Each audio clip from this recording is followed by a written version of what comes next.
Bonjour, bienvenue à tous pour ce nouveau Café des Gueules. Bonjour Moshgan. Bonjour Alexandra.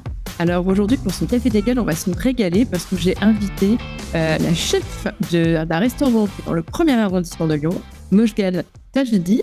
Tachveri, je vais pas y arriver, tu vois, pile au moment. Et donc, on va échanger sur votre parcours, votre engagement, tout ce que vous faites, et notamment sur aussi vos origines, puisque vous êtes d'origine iranienne. Et on a plein de sujets sur l'Iran en ce moment. Moshgan, d'abord, je voulais vous poser la première question de l'émission. Est-ce que vous êtes une femme engagée? Et ça veut dire quoi pour vous être une femme engagée?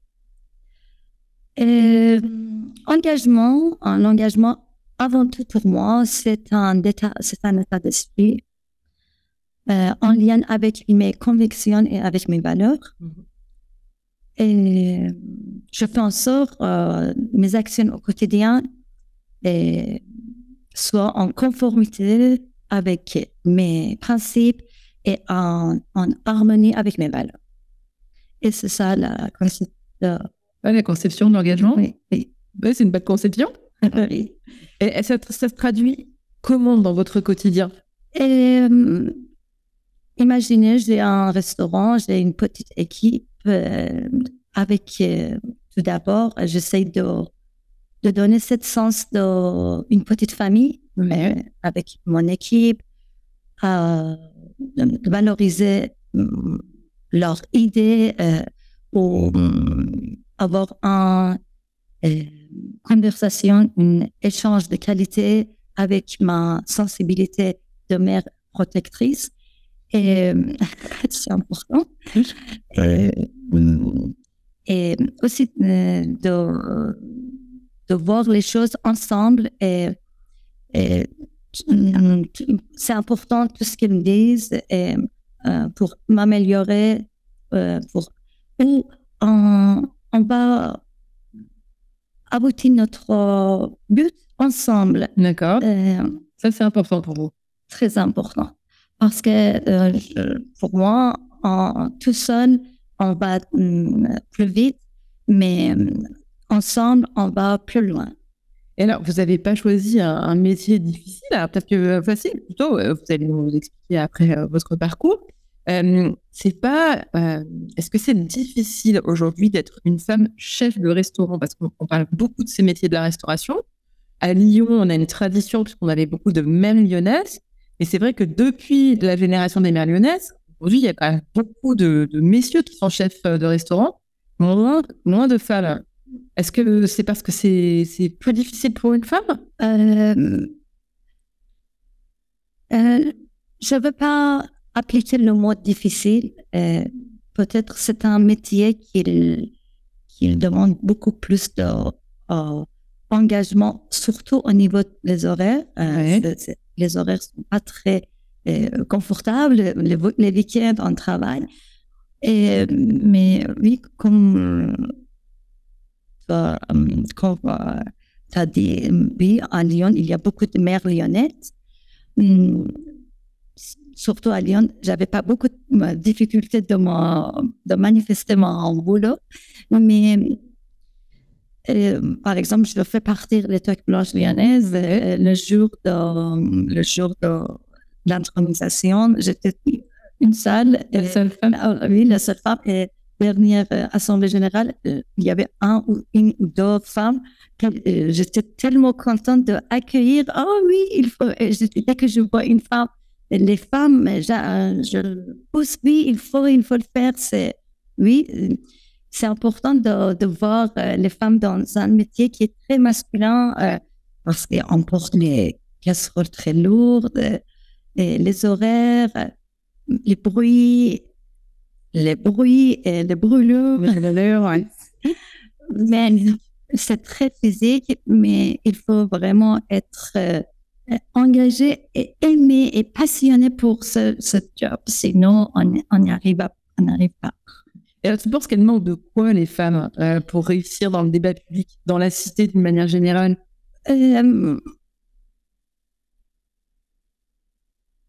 Pour moi, pour réussir, déjà, la réussite, il faut avoir la volonté et être avoir la force d'aller loin et aussi, surtout les femmes, poursuivez vos rêves et lâchez pas.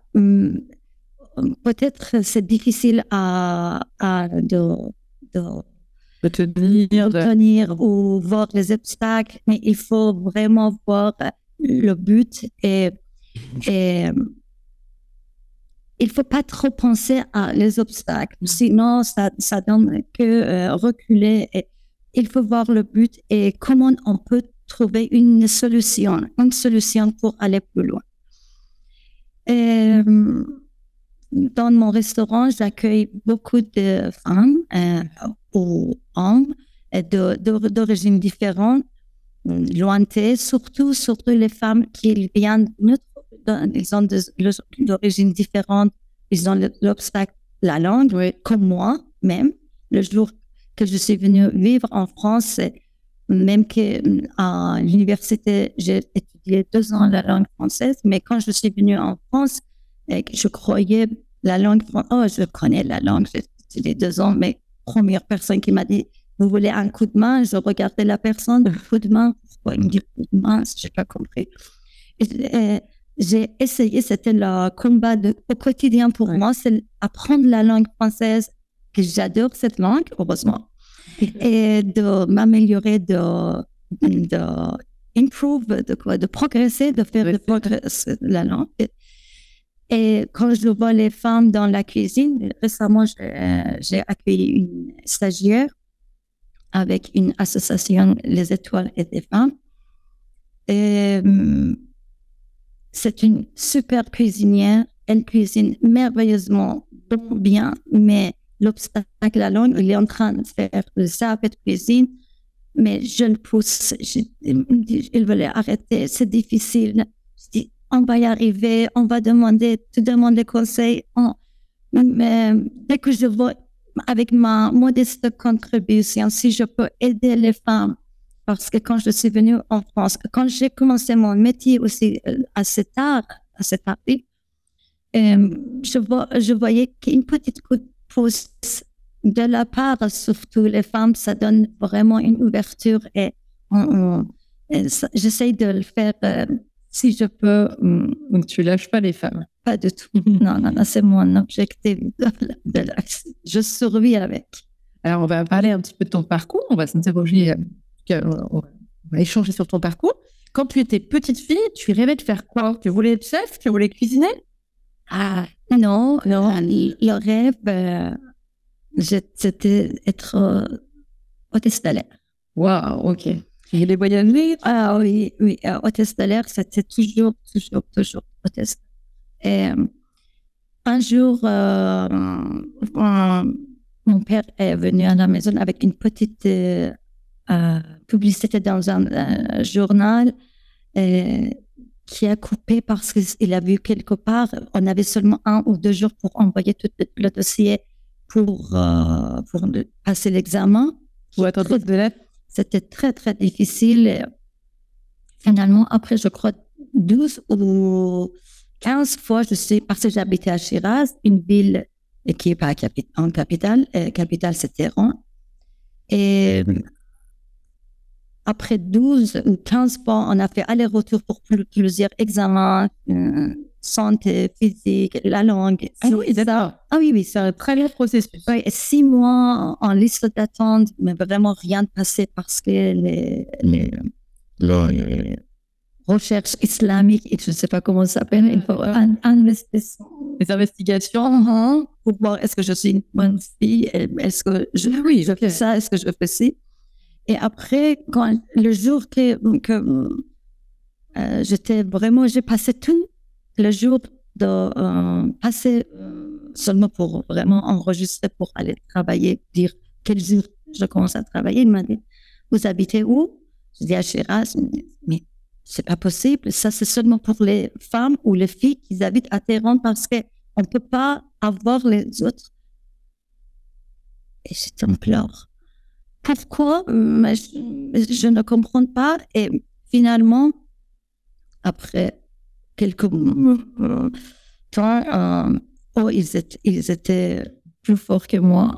J'étais obligée d'être hôtesse de sol. Et pendant 14 ans, j'ai travaillé pour Iranair et j'ai fini en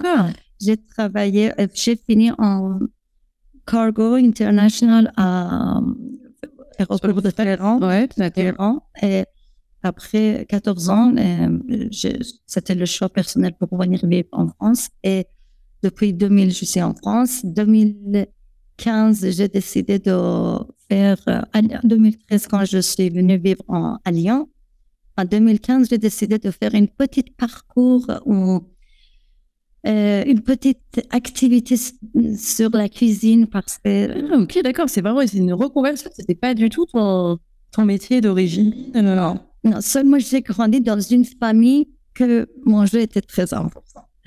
Et on cuisine très bien et on mange très bien aussi. Et en 2015, quand j'ai décidé de faire une petite... sans savoir comment et quoi, d'accord, je me suis... t'as fait une petite formation en fait? Oui, mais tu l'as fait à l'Institut Paul Bocuse. C'était en 2016-2017, oui. D'accord. Et après, j'ai ouvert directement mon restaurant en 2017, le 8 décembre. La date est très importante. Ah oui, c'est magnifique. Oui, c'est magnifique, oui. Mais attends, tu fais l'Institut Paul Bocuse directement. Comme ça, tu peux aller te présenter. Non, le jour que j'ai décidé de faire la formation à l'Institut Paul Bocuse, j'ai visité. Ouais. Et c'était tellement beau le projet. Et quand il m'a donné le document pour aller réfléchir si je veux ou pas, j'ai dit, je vais m'inscrire. C'était, moi, on ne peut pas passer par quelque chose de si beau. Le projet était très, très bien organisé. Les modules étaient très, très bien. Alors, c'est quoi le déclic où tu passes d'une activité et d'un seul coup, tu te dis, j'ai envie de faire de la cuisine et je vais faire chef? Non, je voulais faire seulement la cuisine et vraiment la cuisine et mon projet d'abord un petit restaurant que je puisse remplir les assiettes des clients avec les casseroles que je passe dans un chariot. Est-ce que vous en voulez encore? C'était vraiment le projet. D'accord. C'était comme ça. Je vois par une petite fenêtre, je vois mes clients. Mais par contre, j'ai gardé cette charte. Je viens dans cette habitude de saluer mes clients, de faire un échange, de voir comment ça s'est passé. Et ça, j'ai gardé cette partie. Alors attends, tu fais l'Institut Paul Bocuse. Là, manifestement, la formation se passe très bien. Très bien, très, très bien. C'était vraiment quelque chose de très, très marquant dans ma vie, cette formation.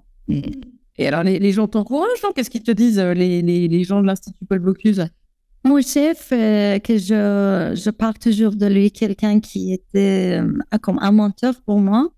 Et il m'a, le jour pour donner notre certificat, il a dit, Mouchgane, je te dis, tu dois ouvrir ton restaurant. Parce que le projet de restaurant était aussi en cours. Il m'a dit, une fois que tu ouvres ton restaurant, je ne sais pas comment, tu te débrouilles derrière le fourneau, mais tu as une charisme. Il faut venir voir tes clients. Il faut être en relation et contact avec tes clients. Et c'était mon rêve. Je ne peux pas trouver mieux que ça. Et oui, même, il m'a signé sur un petit livre en disant, tu es une bonne cuisinière. Ah, ça, c'était vraiment, oui, c'était un grand bien sûr. Et là, tu as ton diplôme en boxe. Et je ouvre mon restaurant quelques mois après. Ok. Et là, donc, tu vas jusqu'au bout.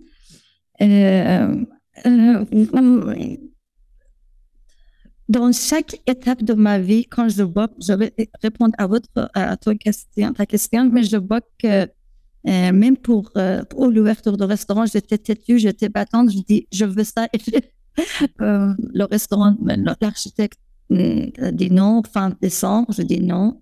Quelques semaines avant, je dis non, le 8 décembre s'approche et comment on peut passer cette date?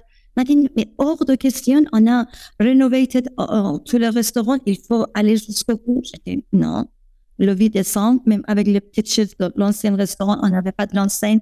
J'ai mis les bougies devant la porte, 19 réservés. Wow, on a commencé le 8 décembre. Et je dis sans aucune expérience dans la vie professionnelle, vie privée, pour ma famille, pour mes enfants, pour les amis, oui, mais je dis 6 mois après l'ouverture de restaurant, je me suis rendu compte. Oui, c'est ça la vie. Ah ouais, c'est ça. Alors en plus, tu as ouvert juste très peu de temps avant le Covid. Non, quand tu as ouvert 2017. Ah, 2017, d'accord. Ah oui, c'est tout de suite après la formation, tout ton restaurant. Et on y go. Et non-stop, on a travaillé. C'était, on avait, le jour, je me rappelle qu'ils étaient en train de mettre l'enseigne et les gens, ils ouvraient la porte derrière pour entrer. C'était bien. Oui, c'est ça. En plus, aujourd'hui, je vois les clients qui disent on était là pour l'ouverture. Ça, c'est beau. Alors, on te trouve où à Lyon? C'est quoi l'adresse du restaurant? Au 20 rue Royale, Lyon 1er. Ok. Donc, on viendra te voir. Avec grand plaisir. Et alors, donc là, tu touches le restaurant et très peu de temps après, aujourd'hui, tu t'es retrouvée tonne blanche.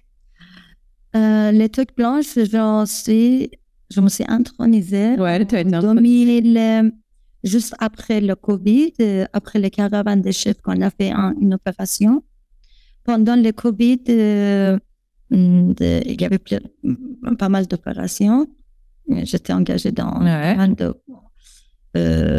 on a fait avec les chefs et les cuisines, les chefs et les aides-soignants et les chefs. D'accord. C'était je me suis engagée. Mais que le chef tête doigt peut-être aussi, qui avait lancé des choses pour les hôpitaux. C'était le jour de confinement qu'ils ont annoncé confinement. On fait le restaurant, ma chambre était remplie. Oui, bien sûr. Et j'ai essayé avec Lyon 1er, avec la mairie, de trouver quelque chose pour donner au moins pour les SPF. Et par la mairie de première, j'ai pu avoir plusieurs associations. D'accord. Et après, les aides-soignantes et les chefs que j'ai cuisiné. Dans cette rue, c'était le seul restaurant avec la lumière. Tous les jours, 1200 repas on a fait pour les SDF, pour les hôpitaux, mère enfants, plusieurs départements. Et les EHPAD.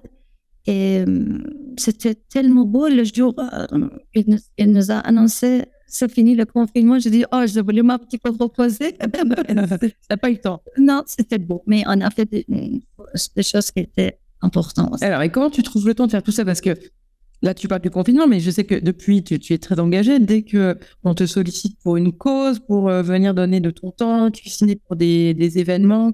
Tu étais au Festival des Lumineuses il n'y a pas longtemps, pour le dîner de gala qui permettait de récolter des fonds pour l'association de Sylvie Tellier. Comment tu trouves tout ce temps? Parce que gérer déjà un restaurant pour soi, c'est déjà un temps complet. Ça fait partie, je survis avec. Je ne peux pas vivre autrement. D'accord, tu peux faire autrement. Vraiment, après, je trouve la vie, il n'y a plus de sens. Je ne peux pas donner le sens à ma vie si je me réveille, je m'occupe de mes enfants et mon restaurant et mon entreprise. Après, il y a autre chose autour de nous. Il y a plein de choses qui se passent, plein de choses. Et on ne peut pas passer à côté. Moi, je ne peux pas passer à côté. Je sais que des fois, vraiment, je suis épuisée. Mais il y a des autres choses. Je recevais autre chose, autrement. Est-ce que tu as eu l'impression, à un moment donné ou un autre, que le fait d'être une femme puisse être un frein dans ce que tu faisais? Est-ce qu'on t'a fait remarquer? Est-ce que ça a été plus difficile d'être une femme ou c'est pas un sujet pour toi en France? Aller en avance dans la vie, je vois un petit peu... je veux pas trop sexe ou genre dedans.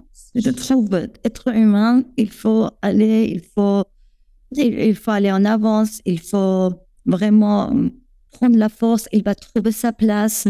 Il faut pas attendre qu'on lui donne femme ou homme. Oui. Et moi, avec ma sensibilité, je suis une femme,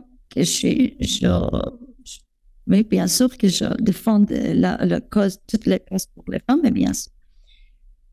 Non, je vois pas grand-chose, mais j'aimerais bien de profiter de ce moment, de dire aux femmes qu'on est tous ensemble, quand la solidarité féminine est très importante et que il faut pas attendre, il faut aller vraiment jusqu'au bout et il faut poursuivre vos rêves. Vos rêves, c'est pas pour rien que vous avez des rêves. Si vous avez des rêves, vous avez la capacité de réaliser aussi. Aller jusqu'au bout. Ça, c'est le conseil que tu donnes aux jeunes qui nous écoutent. Et alors, Mojgane, si tu avais une baguette magique, toi, qu'est-ce que tu ferais pour que les femmes, elles soient plus présentes, elles s'impliquent plus, elles réalisent leurs rêves? C'est une question, vraiment, c'est une question que j'aimerais bien répondre avec ma façon de penser. Bien sûr. J'aimerais bien, avec cette baguette magique, que je puisse faire quelque chose que les gens, tous, puissent